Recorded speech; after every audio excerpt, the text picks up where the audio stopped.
Assalamualaikum warahmatullahi wabarakatuh. Perkenalkan, kami dari kelompok 3 yang beranggotakan 4 orang. Ada saya Citra dan rekan saya Vira, Fauzan, dan Imam. Dalam video ini kami akan memaparkan materi mengenai iman kepada kitab. Ini adalah bagian dari tugas video mata kuliah PAI atau Pendidikan Agama Islam. Oke, langsung ke intinya. Materi pertama akan dijelaskan atau dipaparkan oleh rekan saya, Vira. Pertama, kita harus mengetahui apa itu iman.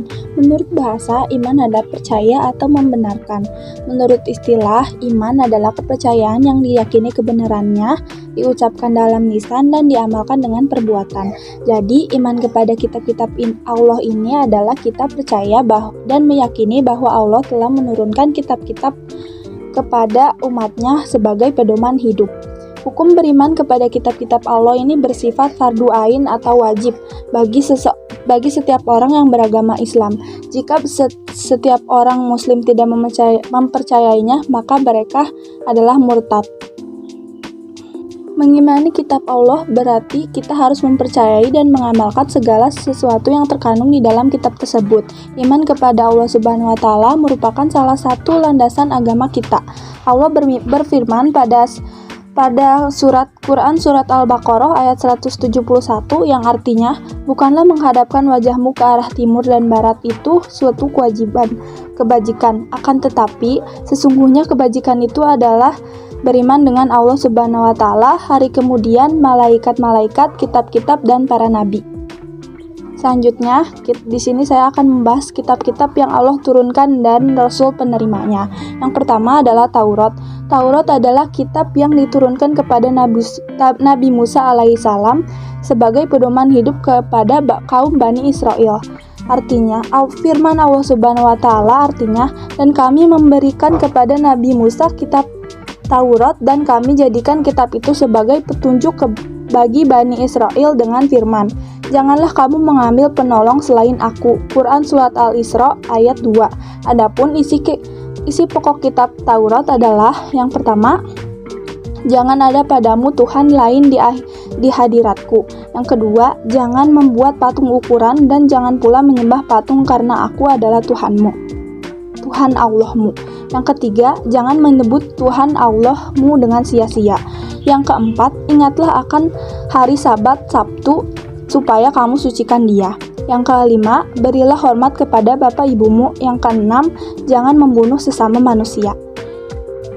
Di sini saya akan menjelaskan mengenai kitab Zabur. Kitab Zabur diturunkan kepada Nabi Daud pada abad ke-10 untuk Bani Israel. Dan kitab Zabur ini diterangkan dalam Al-Quran pada Quran surat Al-Isra ayat 55 yang artinya, dan Tuhanmu lebih mengetahui siapa yang ada di langit dan di bumi, dan sesungguhnya telah kami lebihkan sebagian nabi-nabi itu atas sebagian yang lain dan kami berikan Zabur kepada Daud. Nah, untuk isi dari kitab Zabur tersebut ada diantaranya ada doa, zikir, nasihat, hikmah, menyeru kepada ketauhidan, dan tidak berisi syariat. Untuk kitab Injil ini diturunkan kepada Nabi Isa pada abad ke-1 untuk Bani Israel dan berbahasa Suryani. Dalam kitab Injil ini diterangkan dalam Quran surat Al-Maidah ayat 46 yang artinya, dan kami iringkan jejak mereka nabi-nabi Bani Israel dengan Isa putra Maryam membenarkan kitab sebelumnya yaitu Taurat. Dan kami telah memberikan kepada kitab Injil sedang di dalamnya ada petunjuk dan cahaya yang menerangi, dan membenarkan kitab yang sebelumnya yaitu kitab Taurat, dan menjadi petunjuk serta pengajaran untuk orang-orang yang bertakwa. Isi pokok dari kitab Injil ini adanya satu, seruan tauhid kepada Allah Subhanahu wa Ta'ala. Yang kedua, ajaran hidup juhud dan menjauhi kerusakan hidup terhadap dunia. Yang ketiga, merevisi sebagian hukum Taurat yang tidak sesuai. Yang keempat, berita tentang akan datangnya akhir zaman bernama Ahmad atau Muhammad. Sekian dari saya. Materi selanjutnya akan dipaparkan oleh rekan saya, Fauzan. Isi pokok dari kitab Allah Subhanahu wa Ta'ala pada dasarnya kitab-kitab suci membuat tentang beberapa hal, yakini hukum itikiyah, hukum tentang keyakinan seperti iman kepada Allah Subhanahu wa taala, kitab, rasul dan hari akhir dan takdir. Hukum kuluqiyah tentang akhlak, yakini kewajiban para mukallaf untuk memperhatikan diri dengan perilaku utama dan menghindari diri sari perilaku tercela. Hukum amaliyah, hukum tentang amal perbuatan, yakini segala perkataan, perbuatan, dan tindakan manusia. Kesimpulannya, yang bermaksud dengan kitab-kitab Allah adalah kitab-kitab dan syafu'ah yang di dalamnya tertulis firman Allah Subhanahu wa taala. Adapun beriman kepada Allah Subhanahu wa taala maksudnya adalah memberikan dengan keyakinan yang pasti bahwa Allah Subhanahu wa taala memiliki kitab-kitab yang kebenarannya yang nyata dan cahaya petunjuk yang jelas untuk disampaikan kepada hamba-hambanya. Di antaranya kitab-kitab Allah yang wajib kita imani secara khusus adalah kitab-kitab yang telah disebutkan Allah Subhanahu wa taala dalam Al-Qur'an dan oleh Rasulnya dalam As-Sunnah. Al-Qur'an adalah kitab yang diturunkan kepada Nabi akhir, yaitu Nabi Muhammad SAW, sebagai petunjuk hidup umatnya. Berbeda dengan kitab-kitab sebelumnya yang hanya terbatas untuk satu kaum, Al-Quran tidak hanya diturunkan untuk bangsa Arab, melainkan untuk seluruh umat.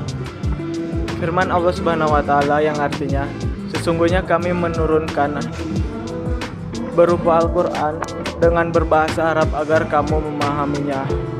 Quran Surat Yusuf ayat 2. Cara beriman kepada Al-Quran,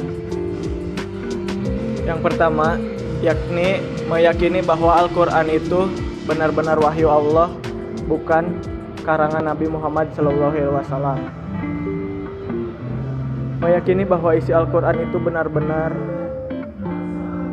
dan tidak ragu sedikit pun. Mempelajari, memahami, dan menghayati isi Al-Quran, tidak pernah mengalami perubahan, terpelihara kemurniannya hingga akhir zaman. Tak ada satupun makhluk yang dapat menandingi kehebatan Al-Quran. Memuat petunjuk tentang segala segi kehidupan umat manusia, mengoreksi segala kekeliruan kitab-kitab sebelumnya akibat penyelewengan. Telah tertulis sejak zaman Rasulullah masih hidup. Memiliki gaya bahasa yang sangat tinggi, berlaku hingga hari kiamat dan bagi seluruh umat manusia di seluruh dunia ini. Selalu memuliakan akal pikiran serta menggunakan sebagai dasar dalam memahami kandungannya. Memandang hakikat manusia adalah sama, memadukan antara ilmu, iman, dan keyakinan. Menjanjikan kebahagiaan dunia akhirat bagi yang mengamalkannya. Membaca sebagai ibadah dan mendapat pahala, baik yang mahir maupun yang belum. Sebagai mukjizat, Nabi dan Rasul yang terbesar, sebagai obat dan rahmat yang beriman. Diturunkannya kitab-kitab Allah Subhanahu wa taala ini merupakan anugerah bagi manusia. Mengapa demikian? Manusia dikaruniai akal oleh Allah Subhanahu wa taala agar dapat mengkaji Al-Qur'an, bukan untuk memahami ajaran-ajaran Allah Subhanahu wa taala sebagai rambu-rambu yang menunjukkan jalan kebenaran, serta menciptakan tatanan kehidupan dunia akhirat yang baik dan benar. Jadi dengan adanya kitab-kitab Allah Subhanahu wa taala ini, manusia dapat membedakan mana yang benar dan mana yang salah, mana yang bermanfaat dan mana yang mengandung mudarat.